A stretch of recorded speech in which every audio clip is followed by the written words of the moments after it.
বিরাট একটা বাঘের গোল অর্থাৎ গর্ত, জি খাল।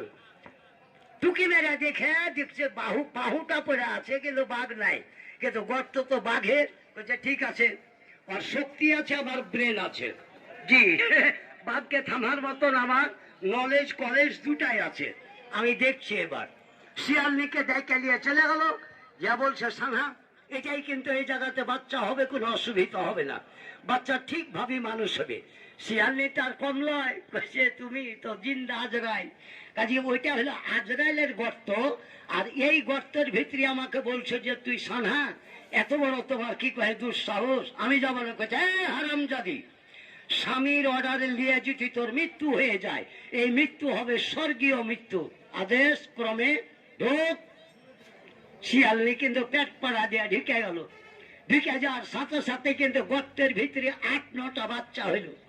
বাচ্চা হওয়ার পরে দেখে যে বাঘ আর বাঘনি চলে আসছে। তারপরে কিন্তু শিয়াল কিন্তু লাগ ডাকিয়ে নিন পারে, যেহেতু বাপের থেকে মার বেশি দরদ সন্তানের উপরে। কেন দরদ এটাও বুঝেন জানেন না, আজকে ভেঙে দিব, যাও। 1,00,000 টাকা লাগতো, 1.5 টাকাও নেবো না, দোজা হিসেবে ফ্রি ভাবে দিব বন্ধু। এবার আসেন, বলছে শিয়াল আমি যে বললাম যেটা স্বয়ং আজরাইলের গর্ত, আর তুমি আমাকে ভরিয়ে দিলে, এখন কি হবে? কইছে কেন?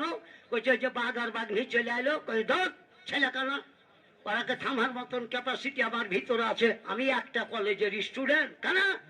গর্তের ভিতরে একটা ছেলেকে লুচেছে, একটাকে হেঁচড়েছে, একটাকে গুছলালছে, একটাকে ঠেকনালছে, গর্তের ভিতরে বাচ্চা গালা চুচা করে কানছে।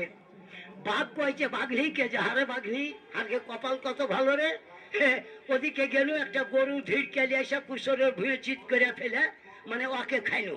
আর দুপুর টাইমে বাচ্চা গালা, কোন জীবের বাচ্চা গর্তে পড়ে গেছে, খালের ভিতরে উঠতে পারে না, দুপুর টাইমে রেস্ট করা হবে, আর বিকাল বেলায় কিন্তু এই বাচ্চাগুলাকে নাস্তা করা হবে। এটা এটা আস্তে আস্তে শিয়াল কিন্তু শিয়ালনিকে বলছে যে হারামজাদি, আমি যেখান থেকে দূর দূরান্ত থেকে বিশ্রাম করার জন্য আসি, তখনই দেখি তুই আমার ছেলেকে মারিস, কানাইস, ঠেকনাইস, আছড়াইস। আমার ছেলে পেলে তো তোর বাপের কামাই খায়, তোর ভাইয়ের কামাই খায়, হারামজাদি বাড়ি থেকে হ্যাঁ। এখন বলছে যে গোলামের বেটা গোলাম, তোর ছেলেতে কি কয়, তোর ছেলেকে মাইরা খানাছি, তুই জানিস না যে তোর ছেলে পেলেতে দিন 8-9টা করে বাঘ খায়, আর বাঘ খেলার জন্য গর্তের ভিতরে পাথি মাখড়ি করে কেনে বেড়েছে। এখন বাঘ আর বাপ এনে দিবে, বাঘ এনে দিয়ে খায়। বাঘ কইছে কি হয়েছে, 8-9টা বাঘ খায়, আর আমি কি কয়েছি ওই গর্তের কাছে এসে উপস্থিত হয়ে